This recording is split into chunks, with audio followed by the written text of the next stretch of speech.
It is 25 before the top of the hour, and we're about to scare you. But hopefully scare you into something that will look like action, so things do not happen to you that have happened to so many businesses around the country, institutions, most recently Morehead State University, Minnesota State University of Morehead, a ransomware attack that happened. We're joined today by Lynn Soeth. Lynn is the Technology Service Manager of Security Systems at High Point Networks, Service Manager of Security Services at High Point Networks, and they sponsor our Byte Sized Insights tech segment right here on the program. Lynn, it's great to have you. How are you? I'm great. How about you? Doing wonderful. Thank you so much. So this ever-evolving threat landscape in the tech world is something businesses, small and large, need to pay attention to, right? This is not just it only happens to the biggest of the big. It can happen to anybody. It can happen to absolutely anybody. It even go down to the smallest person, though, that you are a single person selling something on Etsy. What happens if they get your Etsy password and compromise your account? They've taken your entire business away. So that's small up to giant corporations.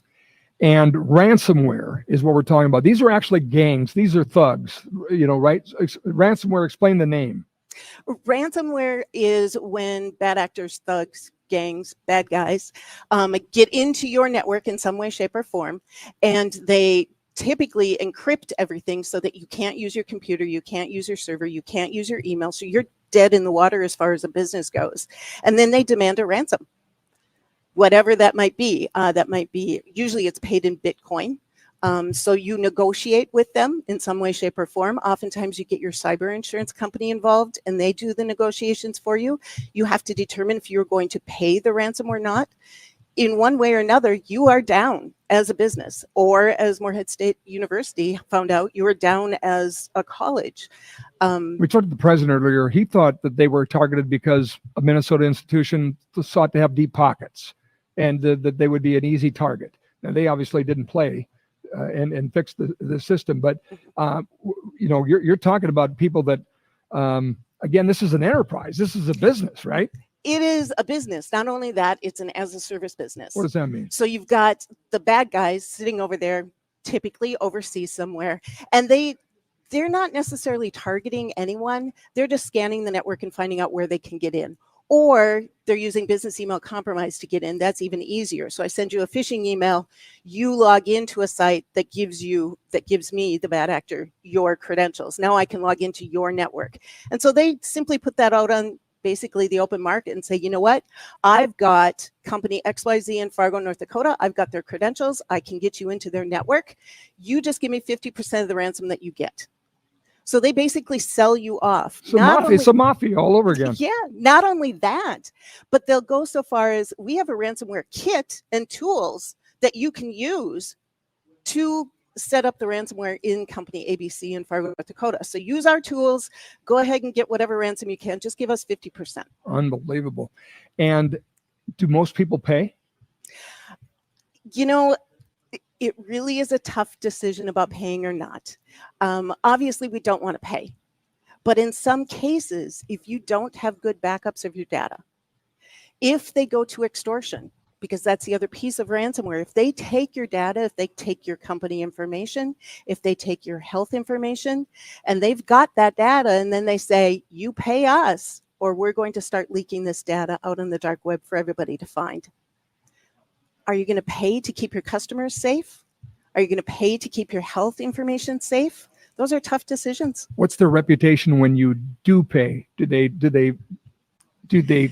I mean, it's like doing a deal with the devil, right? I mean, are they actually going to do what they say they're going to do? I mean, they do. Actually, they become very ethical at that point. They do. Because if they don't, they lose their credibility as ransomware people, right? That makes sense. Yeah. Where is it easiest? What is the fastest way? What are the vulnerable these folks? Fastest way, unfortunately, is your users.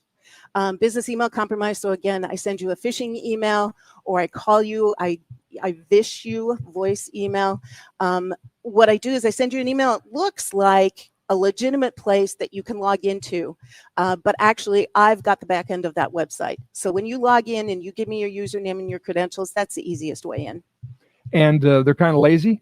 Oh, they're lazy. Absolutely. They're looking for the easy button all the time. So they're just exploiting a weakness wherever they are. Wherever they are. So Yeah. they're just going to spray everybody's emails and wait for somebody to actually give them the credentials. Okay, so what do we need to watch for in these emails? What are give us the tools to not let this happen to us, the High Point Network's toolbox here. Absolutely. You always want to watch for urgency. They're always going to say this is urgent. This is a time-sensitive matter. Hover over any of those links and emails. Just be politely paranoid, right? Hover over those links. Make sure they actually go to the site that you want to go to. I would say don't click links in emails. If the email is pretending to come from your bank or it says it's coming from your bank, use your favorite browser and go to your bank website. Log in that way. Don't use the link in the email. I've gotten a few of these over the years, and our Gabe Thomas does a marvelous job, and of course works with High Point Networks as well, which is part of our IT family at Flag Family Media. And he's so proactive about seeing one and then sending it out, saying, "Hey, this is you're going to see this." But it is to me, I don't trust anything anymore. I just don't. I literally don't. I don't trust anything in the email. It's almost like, okay, did that come from them or did that not come from them? I'm going to call them. I've also taken a copy and paste of the actual verbiage and then search online, and you'll find right away whether it's phishing, right? Because they use the same script everywhere. They do. They often do. Yes. Except when you get to targeted emails. So if they do a little bit of research on your company and find out who your chief is, who your CEO is, and then they're going to send emails to you that say, "Hey, I'm CEO. I'm very busy today. Can you go get me some gift cards to give to so-and-so? I'm too busy to run. Can you go run for me?" Again, that urgency, that type of thing. But you're doing the right thing. Call and ask them, verify. If you have any inkling that it's strange, just verify. And by the way, new people who call you, it might not even be a phishing email. It might be somebody that's doing a cold call to say, "Hi, I'm Scott from so-and-so, and I want," same deal, right? Same deal. Again, be politely paranoid, right? It's a good term. How big a role do our passwords play in this? Passwords are huge. You want to use the belt and suspenders approach, right? You need both. So let's look at passwords and multi-factor authentication. Passwords length is strength. We used to think 8 characters, special character, numbers, blah, blah, blah. Length is strength. Think about it as a passphrase. That's even easier to think about and remember, right? So black, purple, door, gray is a better password than just your 8 characters with mixed. Length is strength. Different password for everything that you have. Seriously? Everything. So how do you remember that, right? Password manager. Find yourself a good password manager. And Apple does a pretty good job with that. Do I trust those? You have to. You do, huh? Yeah, you have to. That's their business, right? If they're going to let somebody in, if they're not being secure, and there have been breaches, but typically, if the one breach that's happened with the password company, those passwords were encrypted. So even if they got that, they couldn't read what the actual password was. Interesting. And like a lot of times I don't do a strong password that's recommended for me because I'm like, next time I go to this, I'm not going to be able to get into it. So it sounds like the password manager is a real key to that. Password manager is a real key to that. And if you're a business, look at a password manager that will also provide your employees personal password managers on the side, because you're going to get buy-in then for using the password manager. Use it at work and use it at home. And so best practice would be to click on strong password where it's the computer, the site is picking a password for you. That's the best practice. You can do that. You can get length is strength. I don't care if it's random characters or it's random words put together. And then it remembers it for you on multiple devices then? On multiple devices, a password manager will, yes. Very interesting. Yes. Multi-factor authentication. We call it MFA. What does that mean? MFA. That's when you get, remember that text message that says, "Prove that you're you." I'm going to send you a text message. I'm going to send you a code, and you type the code in. So you're giving your password and a second credential that lets it know it's you.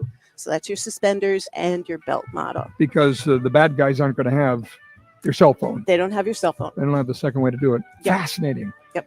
I envy your job. It's kind of fun. I'll bet it is. Yeah. Just warning people and protecting them every way you can. Yeah. They do good work, folks, at High Point Networks. They bring you the Byte Sized Insights monthly here on What's on Your Mind. Lynn Soeth, Service Manager for Security Services at High Point Networks, joining us today. Thanks, Lynn.